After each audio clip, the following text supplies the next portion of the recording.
what the just transition actually is and the net zero. What does that mean? And then Dawn and Francesca, I think Francesca's actually going to be taking the lead. We'll be talking about what is PB, what is green PB, and therefore SCDC. And then I'll go back to talking about the Just Transition Participatory Budgeting Fund details. And I'll be helped with that with Maggie Hepburn, Chief Exec of ACFO, and also Keith Anderson, Head of Development for AVA. And then both Maggie and Keith will talk after that about just the kind of the technical bits of applying for each of those funds within their local authority area. And then we'll finish off with a Q&A session. And if the questions dry up before 8:30, then we'll leave early. But yeah, exactly. Probably won't happen. So, right then, as I said, I'm Alison Stewart. I'm the Hub Manager for NESCAN Hub. And for those of you who don't know who we are, then we are a network hub organisation. So it's a North East Scotland Climate Action Network Hub. And we're one of two of the first regional community climate action hubs that the Scottish Government have funded in Scotland. So it's ourselves that cover Aberdeen City and Aberdeenshire. And then there is the North Highlands and Islands one that covers all of, well, it's going to be covering the whole of, the Highlands and Islands, basically. What our kind of remit is to support and develop community-led climate action through Aberdeen City and Shire, and to be the voice of and for the community in relation to climate action, and link community into decision makers at a regional, national and local level, so that people actually have the ability to have their voice heard. And that is really links in really closely with the work that we're doing at the moment with ACFO and AVA, and also in Moray, TSI Moray and Money for Moray, with the Just Transition Fund and the participatory budgeting, as you'll learn more about in this event. So what do NESCAN do? And I'm just going to run through a few of the things we're doing at the moment, so you know, and you can maybe kind of say, okay, I quite fancy that, and you can come and chat to us about that afterwards. So we have with Shmoo created a film of our members and different climate action community projects, so that you can gain inspiration and see the people who are doing lots of really amazing climate action community projects here in City and Shire. We've done a few film showings. It was supposed to go ahead on Saturday the 12th of November at 1 p.m. with the Belmont Film House announcement today about them closing and going into administration. I'm not sure, but we will find a place to have it. So keep your ears and eyes peeled for that. We're doing some community climate assemblies in Tillydrone, Linksfield, Seaton and Woodside at the start of 2023. I can't believe it's that close already. We're doing training and development events, and we provide tailored support and advice on community climate action projects. So if you're looking to do something, you're inspired by this fund, then do come and talk to us, and we can give you one-to-one help and advice. And on our website, you can also get some more generic advice. We do provide help with funding. And that's part of what we're going to do with the Just Transition Fund. But we also have our own seed funding, so you can apply for up to £500 for anything really that your community wants to do to really go ahead and do some community climate action. And we also plan and organise Climate Week North East, which runs every year for 10 days, and it's on the 24th of March to 2nd of April. It really showcases a lot of really amazing stuff going on here in the Northeast. And if you're interested in taking part in that, then please do let us know. So that's just a quick overview of what NESCAN does. Now on to the real stuff of why we're here. So the reason that we're here is that there is a Just Transition Fund and a Just Transition going to be plan for Aberdeen City, Aberdeenshire and Moray. And that's from the Scottish Government.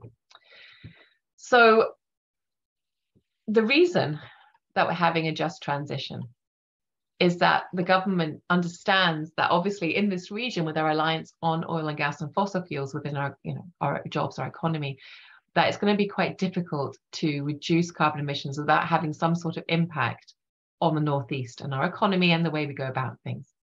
So what a just transition is that the outcome is fair and ensures a greener future for all, but the process is taken with everybody on board, which is where this kind of participatory budgeting comes in, but also community climate assemblies, really ways in which the community can get involved in determining what happens in the Northeast, in their community, what kind of community they actually want. It's how we get to a net zero and a climate resilient economy, but not just economy, whole environment, a whole region, whole holistically looking at a region in a way that delivers fairness and tackles inequality and injustice. So how can we just make our communities better by not only driving down carbon emissions, but making sure that people are fed, are connected into each other, all the different really amazing things that we really want to actually see within our communities.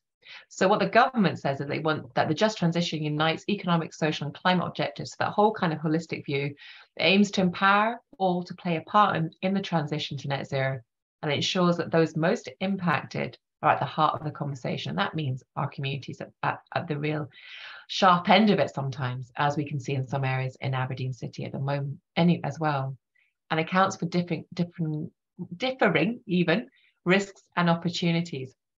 So it recognises that there may well be some losers in this, and how do we actually balance that? And this hopefully is one way in which communities can really get some good money in to do the things that they want to do in a way that really helps us to reduce our climate and carbon emissions and enables to live a better way, basically. So anyway, the government's is doing quite a lot on that. So they're building in a lot of policy, they're building a lot of laws, they've got the Just Transition Commission recommendations that they're looking at, and they're doing some planning frameworks, energy strategies, their first kind of like plan that they're doing for different sectors. They've been doing lots of consultations about that over the last couple of months, and that's going to be published quite soon. So they're basically trying to get this just transition off the ground, and the Just Transition Fund is part of that. So that covers, as I say, 3 local authority areas: Aberdeen City, Aberdeenshire and Moray. And what they've said is they're putting aside 500 million over 10 years. This is the first year of that 10 years, and 20 million will be allocated to this year. So what they've said and what they're doing is that there's 19 million out of that 20 million has gone into a capital fund that like businesses, that community groups can basically bid in for. And that kind of bit of the application process is complete for this year. They have gone out and they're basically in talks with people at the moment about those successful bids, and they're going to be making that public quite soon. The bit that we're interested in tonight, though, is the 1 million of participatory budgeting, which is going to be shared equally over Aberdeen City, Aberdeenshire and Moray. So each local authority area gets 300, basically a third of that, 300,000. Oh, you know what I mean? It's lots of threes, basically. And what's important to us is the kind of details about that. So all parts of the Just Transition Fund need to abide by the Just Transition Fund principles, and we'll be going on about that later on in this presentation. But before I want to go any further, I've suddenly realized that I've forgotten to invite Rose up, and actually you guys to talk about who you are. So what I'd like you to do right now is to kind of just plop into the chat who you are, where you're from, and what you want to get out of tonight. And we can deal with that as well within this presentation. So if you just want to take a couple of minutes now before I pass it over to PB Scotland, to Francesca, to just do that. And then we'll have a bit of a fun look at exactly where everyone's from. And I'm still admitting people in anyway. So it's quite a good time to do this. So if you take that opportunity to really say hi, and I'll say, hi, I'm Alison, I'm from Nescan Hub, and I'm just really interested in finding out more because I want to apply for the fund. Whatever you want to say, basically. Take that time to do that now. And I'm going to just invite Rose onto the screen. I'm going to stop sharing and allow her to share. Thanks for that, Alison. Welcome everybody this evening. So yeah, as Alison said, this is just a wee bit of the introductory stuff. And we just want to find out a wee bit about you, where you're from this evening. So fingers crossed this is gonna work. Are you able to see that, folks? Yes. Yep, it's actually not coming up on my screen. So I'm going to click through and you can there we go.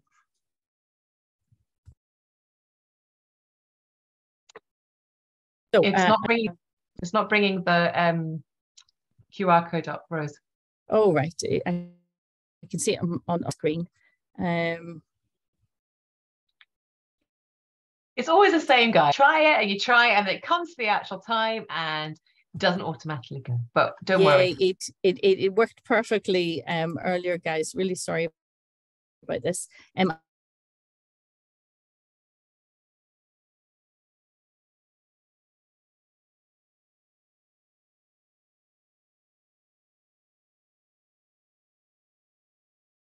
Better. Otherwise, you can just type it in on the website.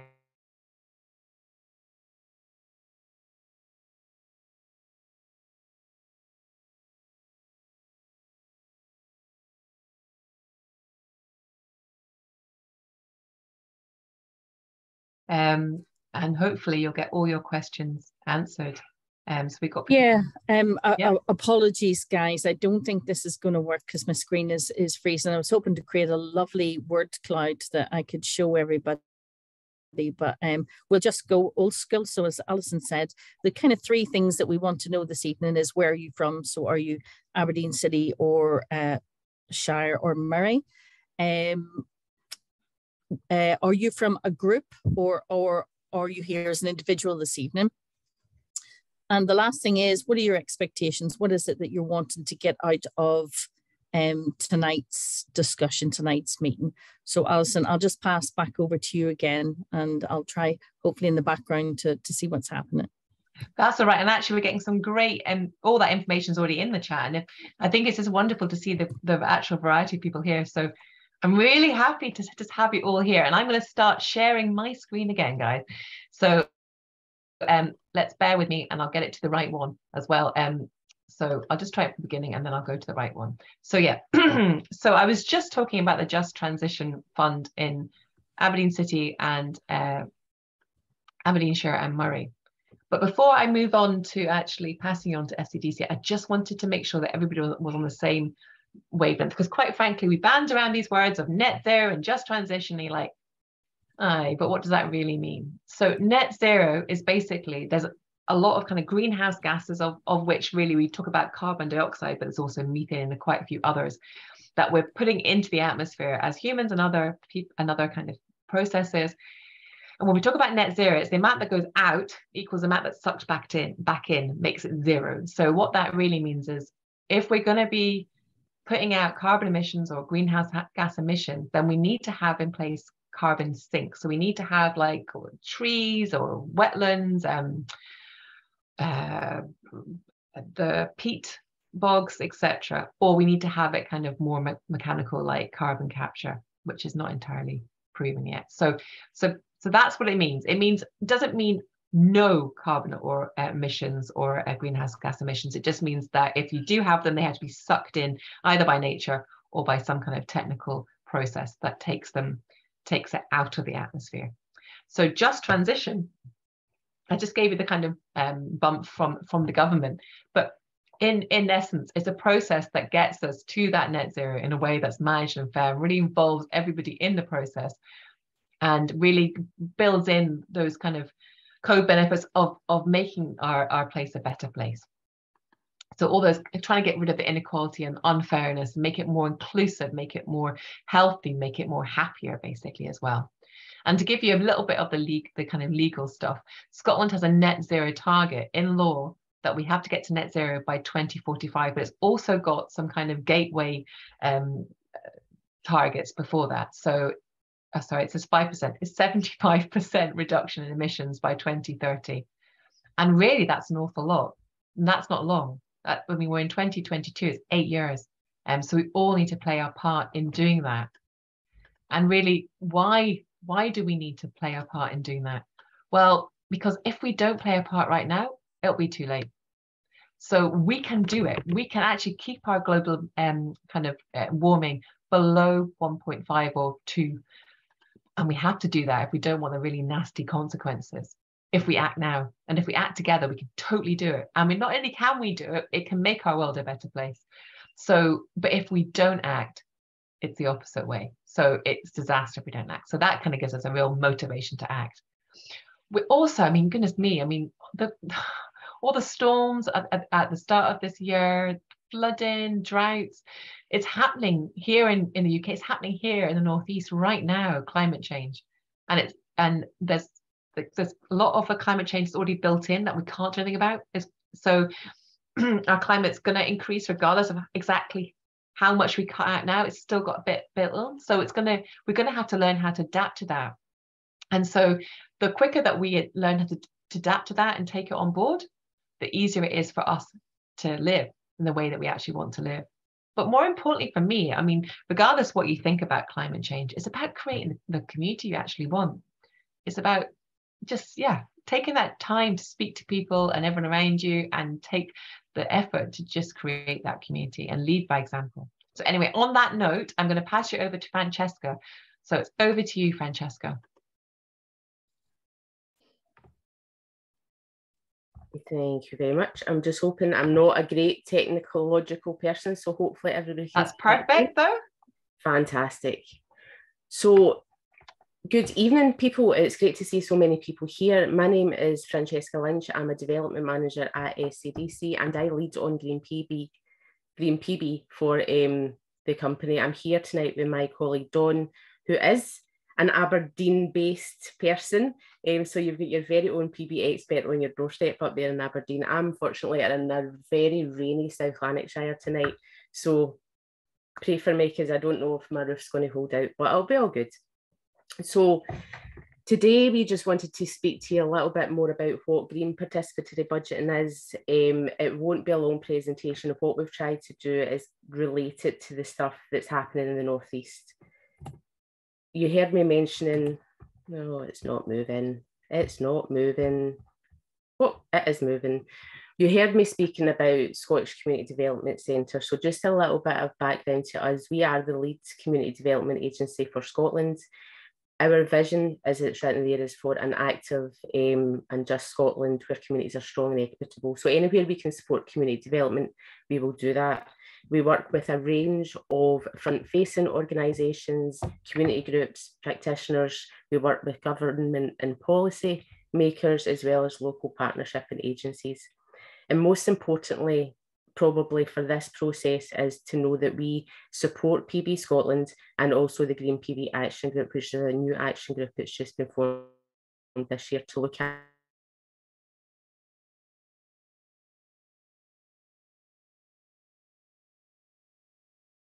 in Glasgow, but we have staff that cover the whole of Scotland. Very brief look at what participatory budgeting. Sure you've heard the term, but basically it is what it says in the tin, it's basically about people deciding on how public money should be spent. It allows people to identify, discuss their priorities for that public spending, and also allows them to make real decisions about how that is spent. It is a participatory approach, and it's one that I'm sure our team would agree sees very good buy-in from communities because it's very understandable. Now, it's a global phenomenon, participatory budgeting. It kind of goes across the whole world. But in Scotland, we tend to look at it in two ways. There's two kind of types that we exercise here in Scotland, and that is the small grants PB and mainstreaming PB. I'm saying PB because it's so much easier than participatory budgeting. So the small grants PB is where traditionally small pots of money have been given out, and that's where people come together, get ideas, put them out for a vote, and people get money. Now, the model that is being used in the Northeast is a small community grants model, but there is nothing small about the amount of money that has actually been given over to this activity. And I will highlight, from our point of view, this is the biggest amount of participatory budget money ever awarded to one fund. So it's a pretty big deal for the Northeast and for participatory budgeting as a whole. So that's really positive. The other type is mainstreaming participatory budgeting, and that is more about your kind of local authority spends that you tend to find in public agency spend. That is the 1% that's been committed in 2017 by COSLA and Scottish Government for local authorities to look at how they can disseminate 1% of their budgets through a participatory budgeting process. Participatory budgeting has been in Scotland now from about 2014. It's been practiced since then, and over that period we have managed to develop a charter for Scotland and what participatory budgeting is, and basically that just kind of outlines what principles underpin this practice. Now, this charter was co-produced by a range of practitioners in the field and adopted officially about 3 years ago, and basically it says that PB should be fair, participative, deliberative, empowering, creative and flexible, transparent, and it should become part of our democracy. I don't want to get too technical because I'm really aware that people just want to know about the funds and basically what that entails for them. There is a whole range of benefits to participatory budgeting. We don't really need to go through them because this is a green participatory budgeting process. So as well as the usual, it increases democracy, it gets people more involved and puts money into local communities, which are just some of the general benefits for general PB. Green PB has additional benefits, or what we're learning is, or what we're seeing is additional benefits. And I'm just going to pop them up on the screen while I talk through it. So for those that don't know what green participatory budgeting is, it really is just participatory budgeting, but it's looking at participatory budgeting in a way that can achieve positive climate action and basically a just transition to net zero. So it might sound a bit confusing, but really is just participatory budgeting, using it in a thematic way to look how that can be used as a driver for climate change. And it's as simple as that. And what we're seeing there is, I'm not going to talk you through the points that's on the screen, but basically the additional benefits of having a green PB process is it does highlight that climate agenda. It gets people more involved in thinking about how they can be involved in it and how they can take some responsibility for it. It also allows us to look at much more innovative ways that positive climate action can be achieved that maybe not been thought about before. And that's, for me, that's what green PB is.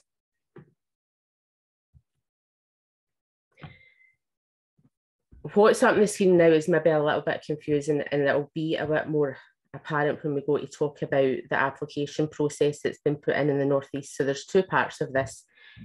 So for applications to come in, and apologies if I'm running away with this, Alison, but just to explain in this slide, there's two main remits for applications that are submitted to the whole North East, and that is that the application needs to touch on at least one of the just transition outcomes, which when you see them listed, they're pretty easy to influence and pretty easy to slope projects into that. And it also must touch on one of the PB strategic framework priorities. Now, the PB strategic framework was announced last year. There is a national PB strategy group. So PB is kind of a constant live process that continues. And these are the 16 priorities for the next 5 years in PB. The one that probably is most important there is priority 7, and that's the climate justice. So again, as much as we need to hit targets and outcomes from both the priorities and the strategic framework and also in just transition, they are wide enough and clear enough that will be able to be achieved by most people. So don't worry about that criteria selection. It's just that because of this, the joint nature of this funding, where it's coming from, we need to justify where we're making a difference. And under that climate justice priority, for the strategic framework, the indicators for that outcome, there is only 2 of them. One being that we test green PB, which is exactly what this is, and also that people from marginalised communities have a greater opportunity to participate in decisions around about climate change. So again, very wide indicators of outcome that shouldn't pose any kind of barriers to applications coming in for that.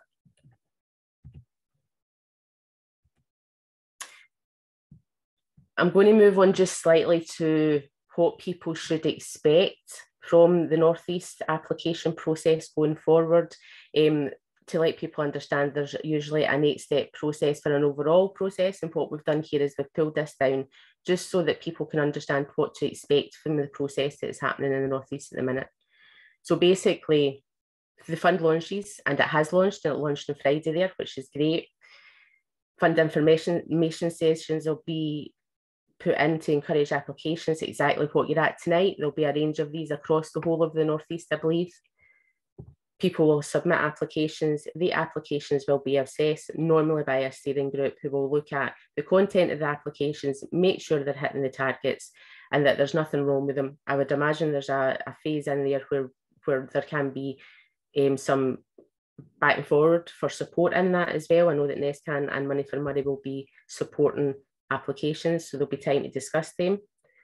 You can expect the voting then to go to open for applications that are deemed, what's the word I'm looking for? Sorry, my brain has went blank. Appropriate. So they meet all the criteria and the targets. Once that voting opens, it will open for a certain amount of time. And then once that happens, results will be announced. The successful projects will get underway, and then there'll be projects feedback and spend, and that's to look at the impact. Because what's really important in the PB process, not only is that we disseminate the money locally, but also we find out what impact that has had. And the benefit of that being, if we can prove the impact locally, you can then justify future bids for further money in PB. You'll probably be very aware of this, but obviously this is a partnership approach in the North East. SCDC are providing support to their partners. But as for people on the ground that would be contacting people for support, who is on the screen is them. They're active links that can be shared with the presentation. That would be ACVO, AVA, Money for Murray, TSI Murray, and NESCAN. If you have any questions, please check the PB Scotland website, www.pbscotland.scot, or the Green PB in Scotland pages at www.pbscotland.scot/green-pb. Thanks for your time today. Can I say that's my best party trick of all time? So what you heard there was the lovely Dawn, and just a kind of background, I'm going to stop sharing now. Just a kind of background to that is we're doing a pre-recorded presentation so that this can be shared wider, and obviously that slide is filtered into the end of this live discussion. So who you heard there was my lovely colleague Dawn that's in Aberdeen.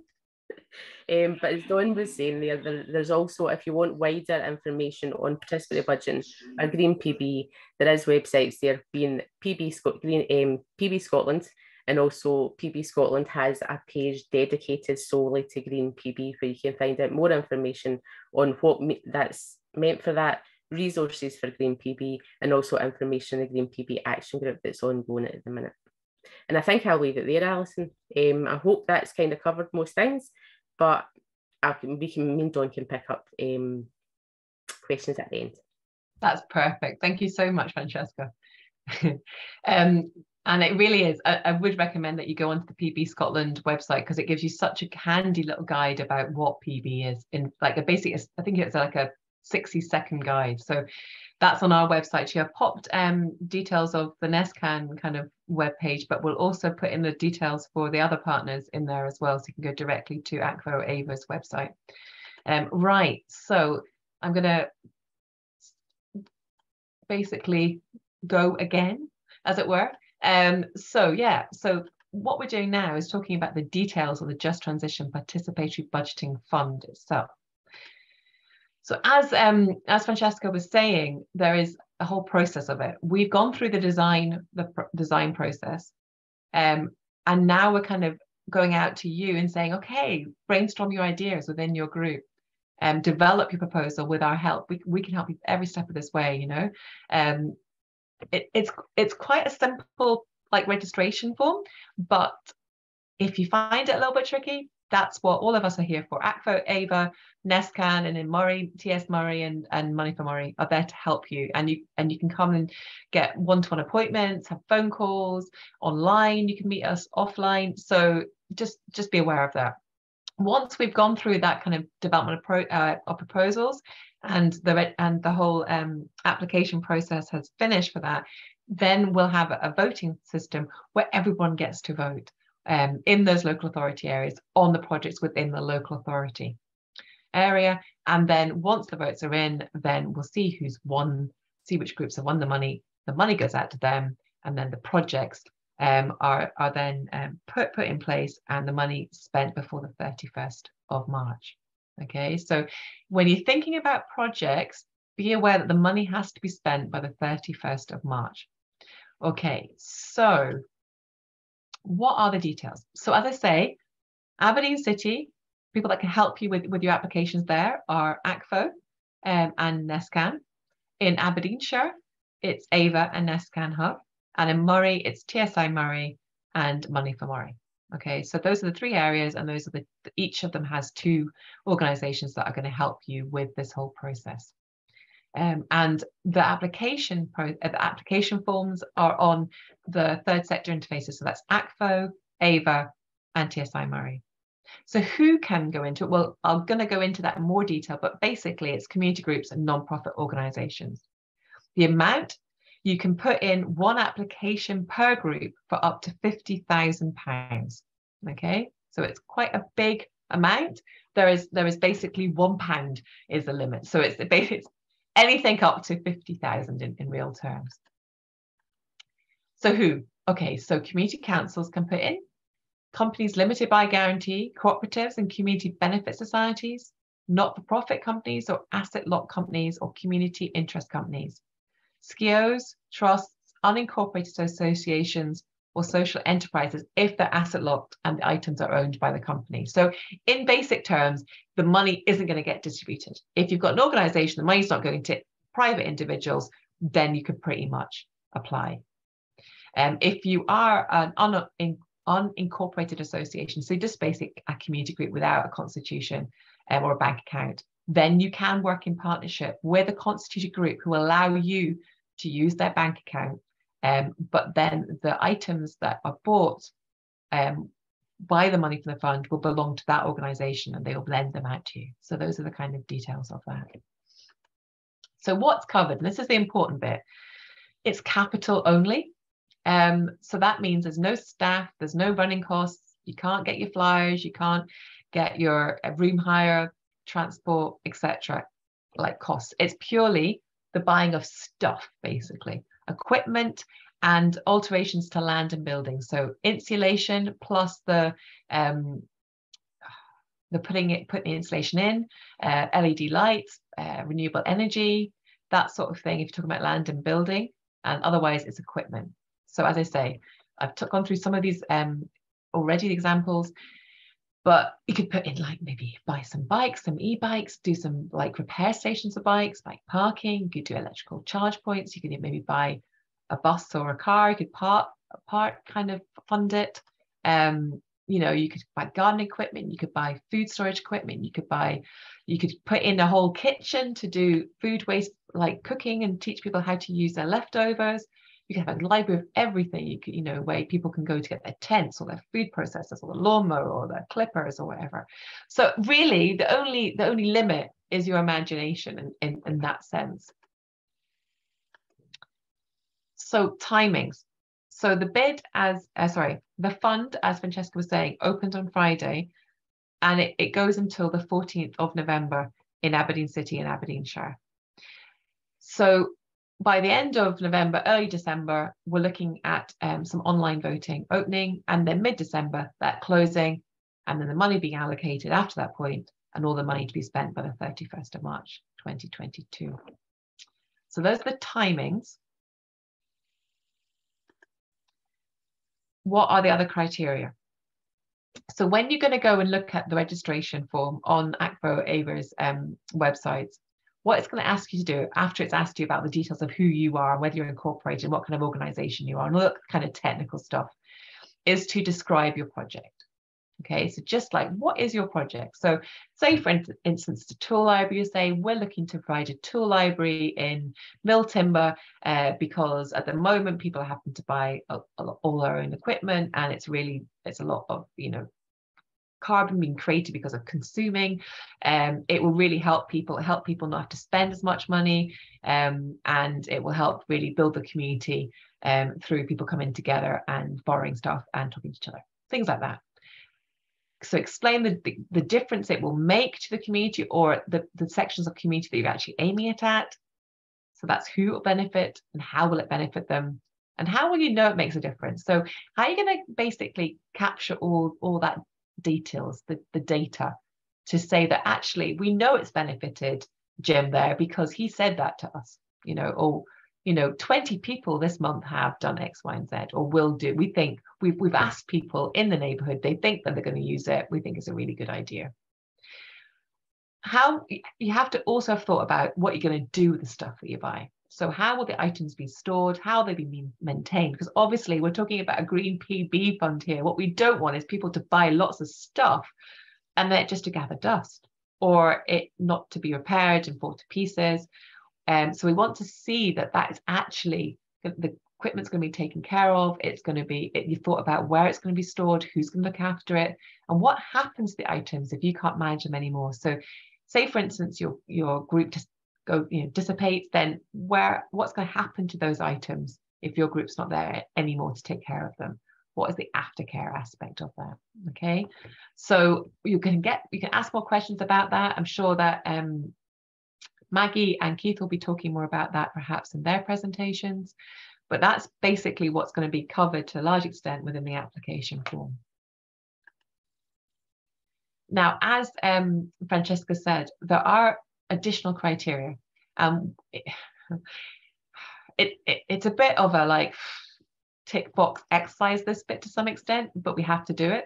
So it has to deliver your project against one in each of these different categories, against the just transition principles that I basically slightly mentioned earlier, the participatory budgeting ones that Francesca went through, and the local priorities which we're about to go through. Okay, so when the government talks about, the Scottish Government, about delivering a just transition, the just transition planning framework guides the whole approach of the fund.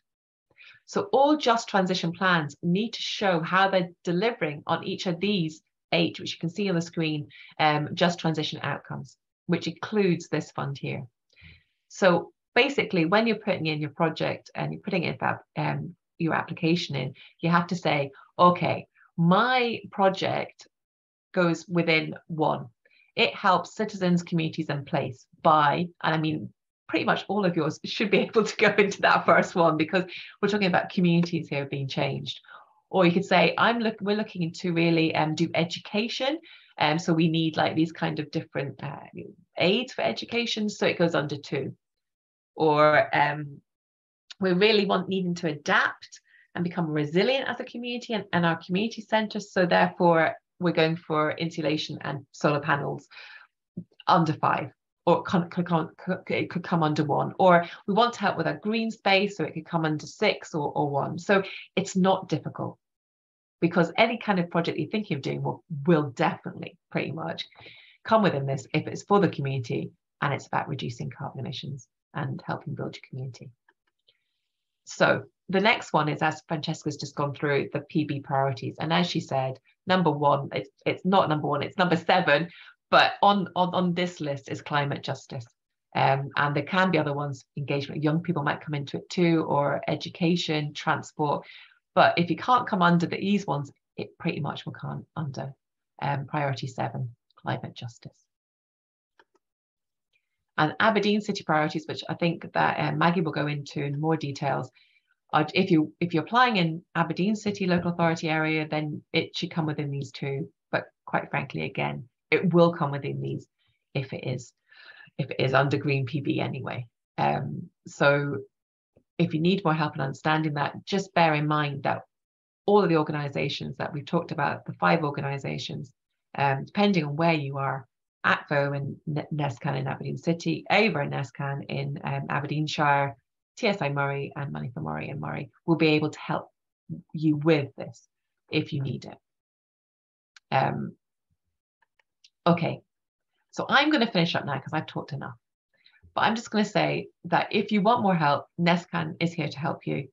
We are going to have more events. There'll be some going up on our website soon. We are going to some events that have already been organised.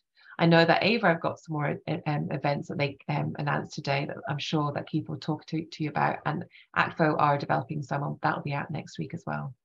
If you want to gain one-to-one help from NESCAN Hub, then Rachel's your lady.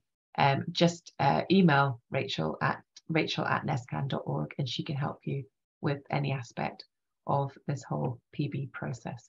And once I've had 3 new staff coming today, and once once we've got them all up and running, there'll be more to add to Rachel as well. So Rose will be helping as well, but we're going to give her a little bit more of an easy in. So I'm going to stop sharing. I'm going to pass it on to Maggie. Maggie, over to you. Thank you, Alison. Thank you for that. And also Francesca too. My name's Maggie Hepburn. I'm Chief Exec at ACFO, which is Aberdeen City's third sector interface. And it's really great to see so many people here. I'm really interested in reading the chat and seeing where people are coming from and what they're looking to do. If you haven't put your details into the chat, I would advise you that it might be quite a good idea. I'm taking down note of the Aberdeen City people so that I've got a record of who's here, just so that I can potentially follow up if we don't see an application from you. So just to talk, I'll talk very briefly because I think everybody's probably wanting to get to ask a few questions. So just to let you know that the application form and the guidance document are on the ACFO website now from Friday. There's also a button you can click on the website if you want to get in touch to try and access some support in terms of questions about how to complete the form, or if you've got any particular questions about the fund. And as Alison said, NESCAN are there for that as well. In terms of Aberdeen City priorities, those are within the guidance documents that are on the website, so that everything that's come through on the slides tonight that Alison's described is within the guidance notes on the website, so you can take your time to go through them bit by bit whilst you're looking at potentially filling in the application form. But in terms of the Aberdeen City priorities, if you're not familiar with them, which quite a few of you probably are familiar with them, they're about reducing travel demand, about changing the way energy, the kind of energy we use, looking at the circular economy, which is something very close to third sector's heart, I know that, looking at low carbon energy choices and protecting the natural environment and all that entails, and all the natural environment work that goes on by, again, many of our third sector groups and community groups across the city, and also empowering our citizens to become more climate aware. So with that in mind, I just wanted to sort of say, I'm really looking forward to this fund. I'm like Francesca, I'm very, very excited about this opportunity for Aberdeen City to move in a direction that uses the communities and the community's ideas to build something different. And yeah, I just want to say, looking forward to working with you, and I'll hand over to Keith and Ava.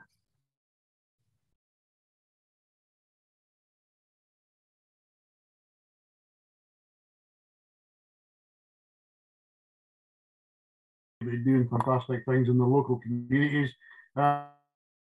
And again, I'm probably going to say quite a bit very similar to Maggie, but Ava is certainly here to support people, groups and organisations in Aberdeenshire to make an application to the fund, along with our colleagues at NESCAN. We will be here for you, meeting some of those.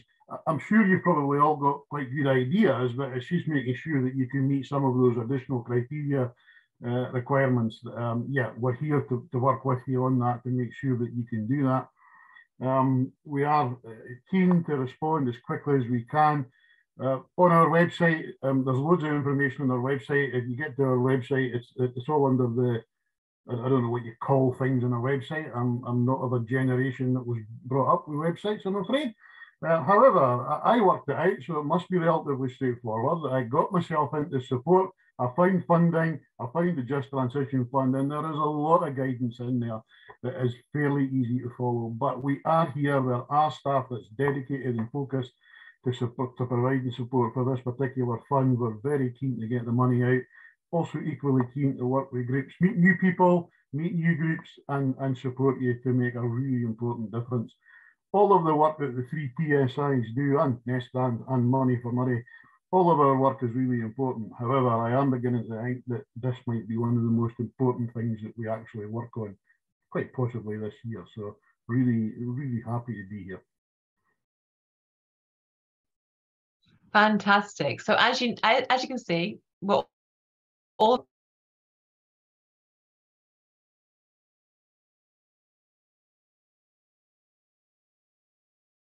for you guys to actually ask some questions. So if anyone wants questions into the chat, then please do so, because it's a bit difficult to see people's hands at this point.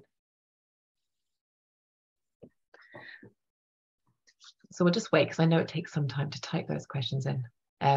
But in the meantime, I just want to say that there will be more events coming up like this, but also there'll be also drop in an ability to gain one-to-one help from different officers within the different TSIs and NESCAN Hub.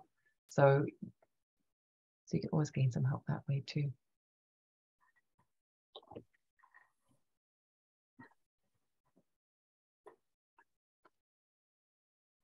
Right, Francis, do you want to ask the question?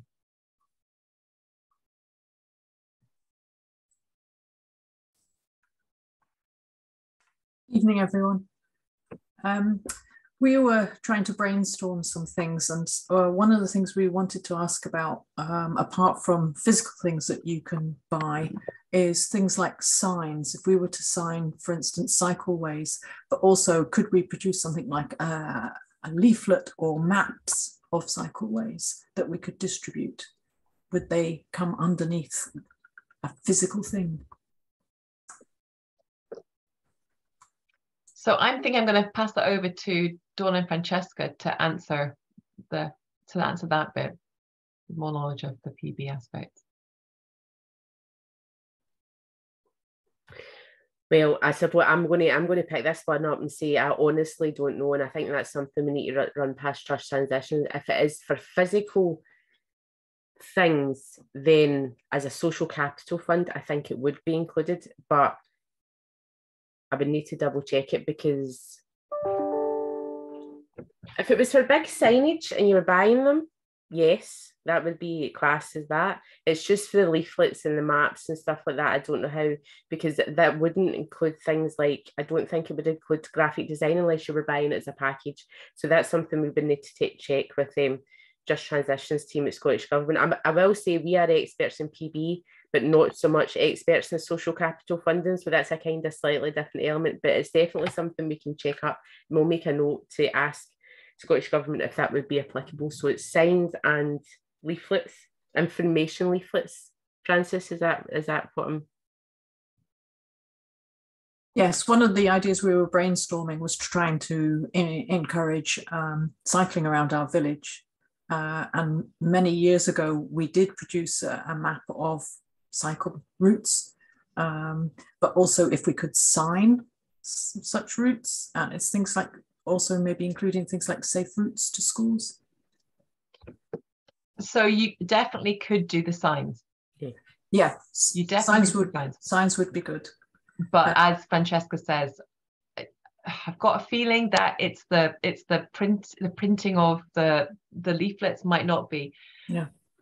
But bearing in mind, and I don't think I said this, so I will say it now, NESCAN Hub has got seed funding of up to £500 for any group can apply for obviously this kind of green projects in a calendar year. So one application or up to £500 in any one financial year. And you can use that for that kind of stuff, income, hiring a hall, printing out stuff, those kind of things. So where we can link in different funding pots to this capital fund, then we'll look to do that as well as part of the kind of service. Okay. So bear that in mind as well. Can I ask another quick question while I'm here? Okay, but quick. It's about, like you said, one application per group, because I was thinking we would probably go through like like the community council or something. But what if there's a couple of different groups within the community that also want to use the community council as their funding overseer? I think that's fine, as long as, is that not fine, Keith? Because they're just the kind of guarantor almost. It's yeah, they would be your funding partner, if you like. Yeah, they would be supporting a smaller group that maybe didn't have a bank account or anything like that. So yeah. Cool. Right, Bob, over to you. Hi, good evening. Yeah, I was really just wanting to try and find out a bit more about online voting. I see that George has also asked a similar question, so maybe we tie them in a little bit together. I'm kind of interested about how the voting would work in Shire in particular, if it would be then open to anyone in the region who could apply for it, or if you're going to somehow sort of target it to specific towns, because it does depend obviously on the size of the location. You may be getting more people who would vote on that, so how are you going to be equitable with the distribution of that? And are you going to be able to vote more than once? I know that some funds you're able to vote once a week, and so I'd be interested to know if you're going to have some way of capturing it so that it's one person, one vote, or otherwise. Could I add, Bob? I mean, do you just vote for one project, or is it a sort of proportional representation vote where you could vote for, say, 3 projects, 1, 2, 3? Keith, it's directed at Aberdeenshire. Do you want to answer that? We have actually been speaking quite a lot today in several meetings about how we might manage this. And Don, I'm hoping you'll keep me right if I'm saying something that's way off the mark, yeah? But we have actually considered 2 aspects of that today. We have considered weighting of votes to make sure that there is fairness and equality, because I'm trying to think of a random example. I think actually, Keith, we felt that probably wasn't appropriate for this year. Right, we did, yeah. It wasn't Don who kept me right, it was Alison who kept me right, yeah. But we did speak about it today. We did. Yeah, we did speak about it today, yeah. We did speak about it today. So it's certainly something that we would have to consider in future opportunities. But so the weighting thing, we did consider it, but we probably don't have time to establish a fair system for this actual round, yeah. The other thing about would the voting be across the whole of Aberdeenshire? Being really honest, all today, when we've been discussing things today, I have been assuming that it is going to be all over Aberdeenshire. I think that is probably how we'll go on, but I'll be perfectly honest. Seeing the question coming up here, I think I'm going to put a bit more thought into that, and I will be talking with my colleagues from SEDC and NESCANS and my other colleagues at AVA to consider how we make sure that things are as fairly done and fairly managed as possible, yeah. Francesca. Yeah, I just wanted to come in with that as a kind of almost a kind of supporting role there for the people that's running this. Sorry, I'm just trying to take my hand down. I think that the voting process is something that's actively getting discussed just now to see how that will work. There is weights and measures we can put into any PB process to make sure it's as fair and equitable as possible. So I think at the minute, we're not sure how the actual physical voting process will look like today.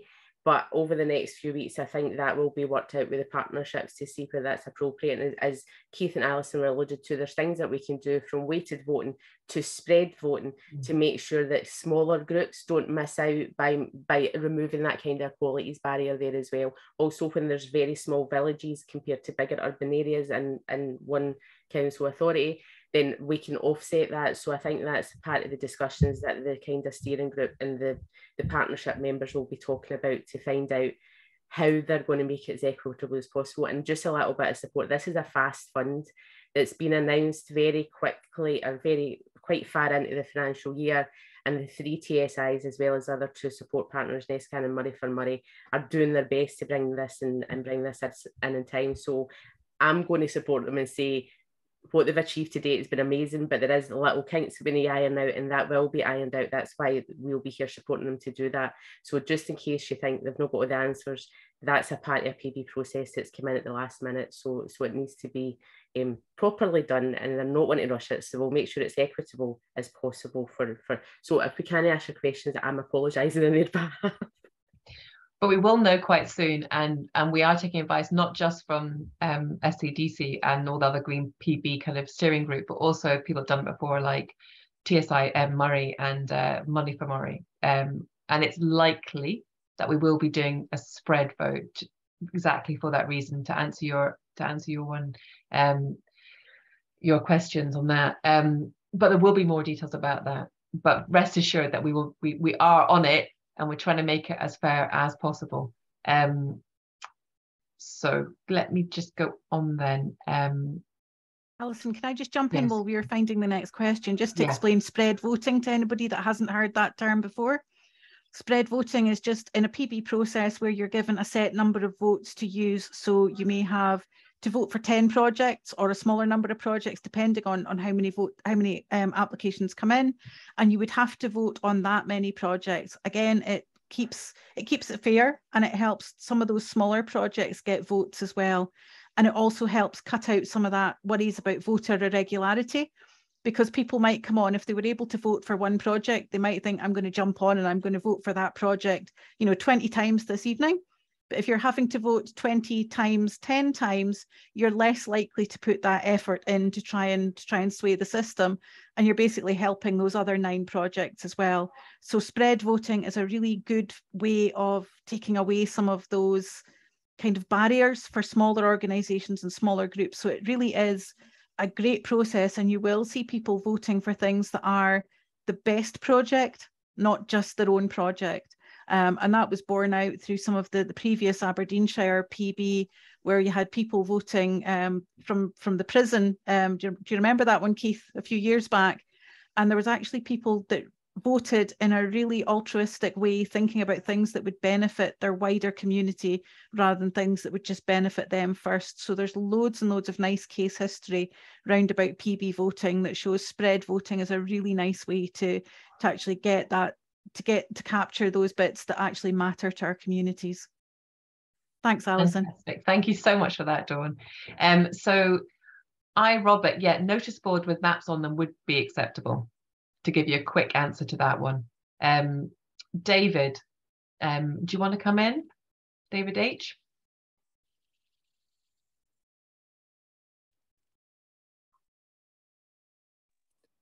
Sorry, I just had a problem unmuting. I think you've, between Keith and Dawn, they've actually answered the question.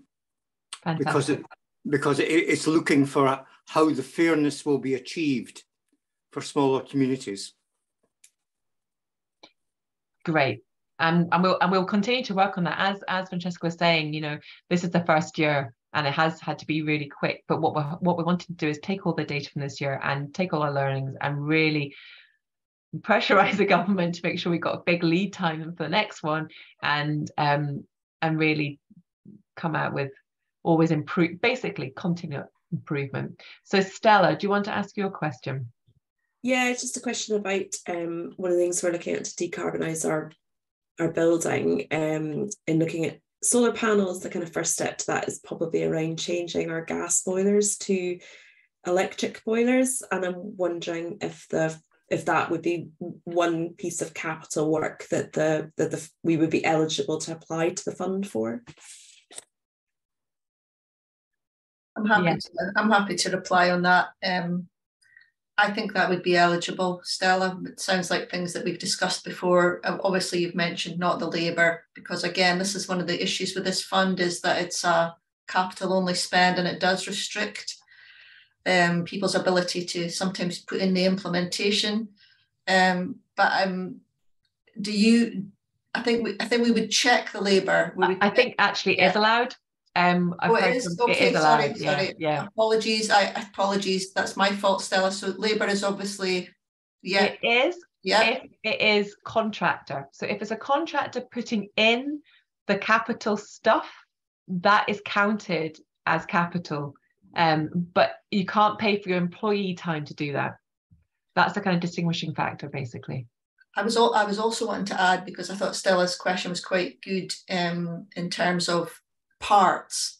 So what we spoke about before as well, with the speed of this fund and the fact that it's got to be spent by the end of the financial year, and with our supply chains being what they are, there might be issues with people getting the resources that they need in order to do the work that they need to do it by the time that the fund says that the deadline is. Now, what we've explored with the Scottish Government in conversation is they have to take account of that kind of issue that we're all having in the world with supply chains. So, for example, if a project was awarded funding through the voting process, but they then couldn't get their parts in place by a certain time, that wouldn't remove them from the process, that the process would still go ahead.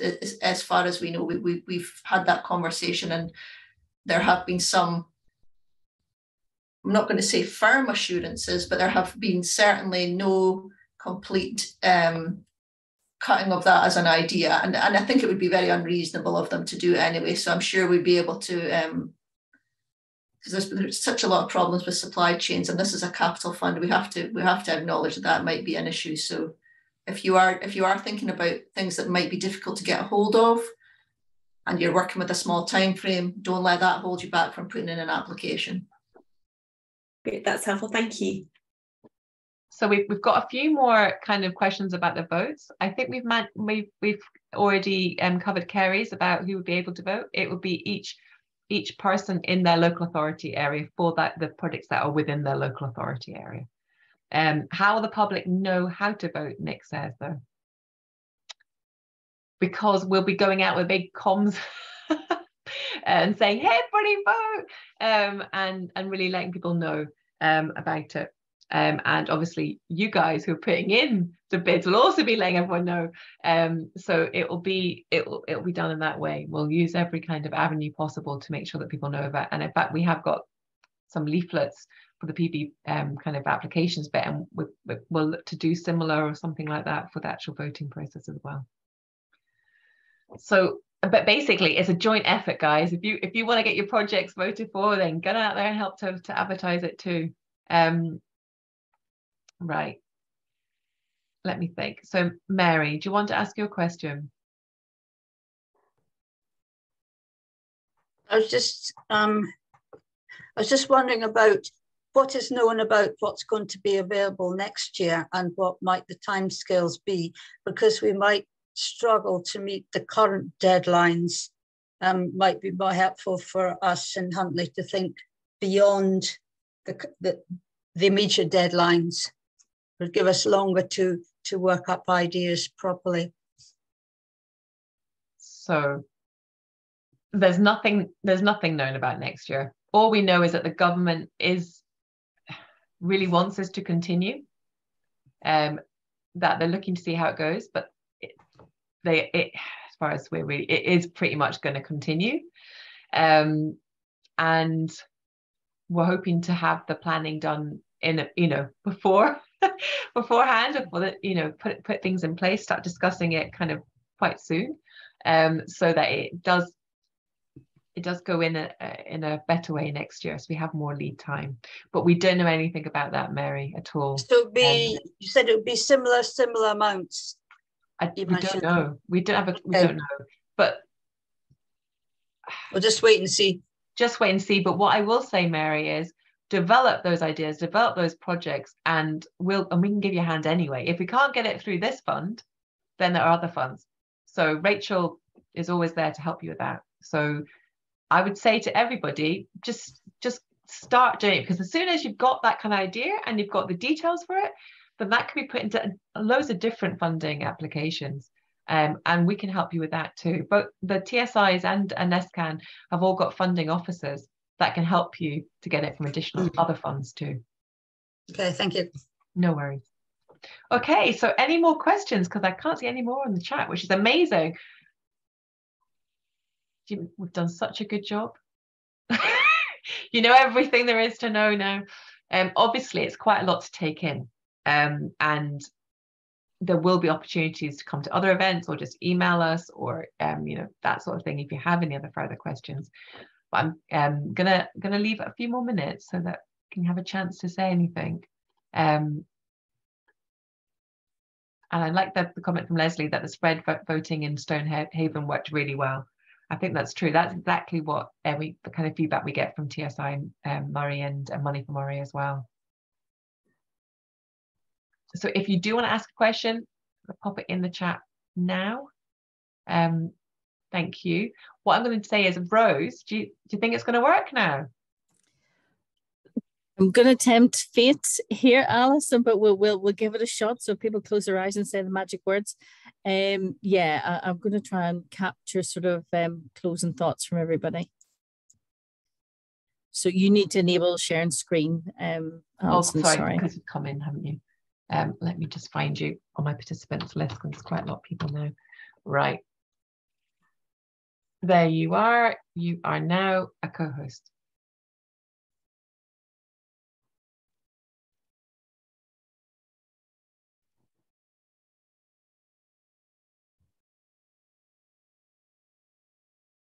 Can you see my screen, guys? I can, yep. Right, this is a moment of truth. Yay! Right. So you know what to do. Could be premature. Okay, for those that haven't used Slido before, you can either use your computer or your phone, and you go to the website slido.com, and then you have a code, and it asks you to put in code, and it'll give you an option to answer these questions. So bearing in mind everything that's been said today and the discussion that we've had, what is the main thing that you will take away from this evening? What are your thoughts from this evening, please?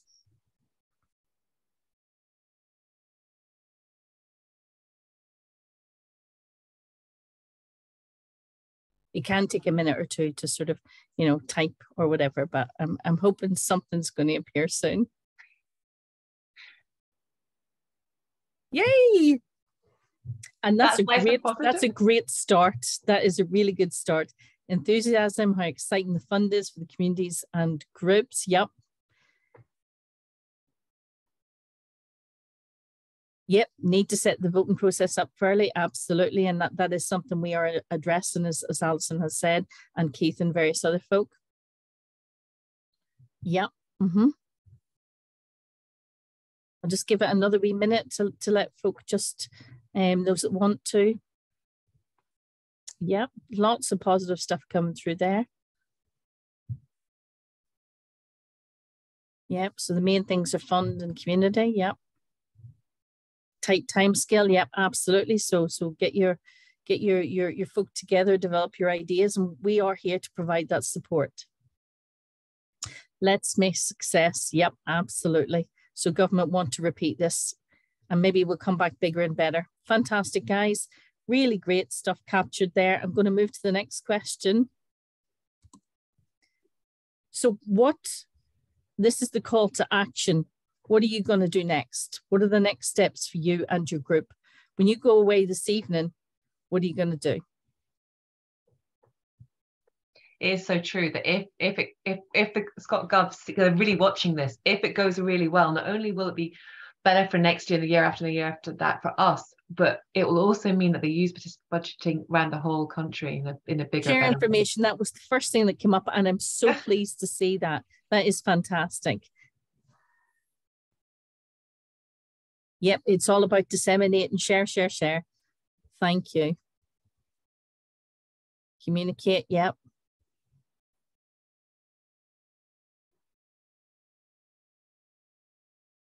Wow, thick and fast, guys. Brilliant.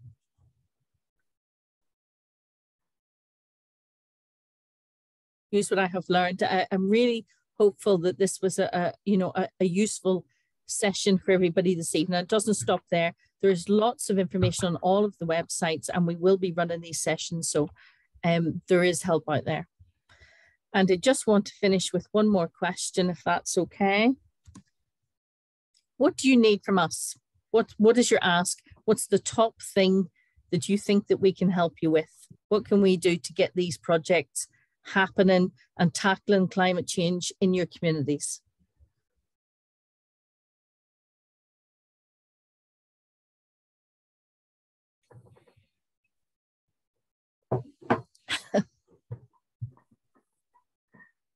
Yep.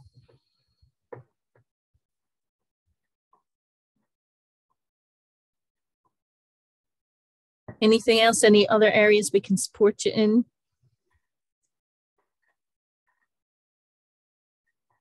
Yep. Yep. Snappy comms to share. That's really good. Yeah. Suppliers in the area. If there is anybody who is put off from applying, can you maybe suggest why?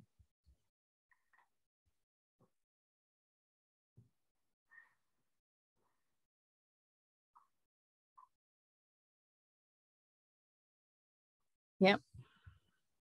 There will be support to help people who struggle with application forms. I'm noticing that's something that's come up as well. That's something that we have, and I'm sure Keith has that, and Murray TSI Murray will have that too. So that is something that people can be reassured about. Yeah, the help is out there. Okay, guys, that's fantastic. Thank you very much for being patient with the poll and providing all of those responses. They're very, very useful for us to have to then look at how we target our support. So thank you. Alison, can I hand back to you now? You certainly can, and please do. I mean, if you're looking for like comms, then you can look at either NESCAN's kind of Facebook page or LinkedIn or Instagram, or ACFO and AVA's too. We all have a kind of posts that you can share, and we'll be really happy if you do that. I know that we sent out a comms pack. So if you do want a comms pack, then pop your email either in the chat, and if you don't want everyone to see it, then just put it towards me, to Alison, and we can send one out to you. Definitely, if you go on any of those websites, you'll get emails, you'll get numbers to call, contact forms, and once we get that in, then somebody will be in contact with you straight away to help you through this process. Okay, so we're all here to help you. And yeah, spread the word, get enthused, go out, brainstorm. And we're really excited to see the projects come in, and I'm really excited to see everyone vote on them as well. So watch this space for the rest of the details about the voting system as well. But we'll look forward to seeing your applications come in and helping you with those. Take care, and thank you, everybody. Bye-bye for now. Bye-bye.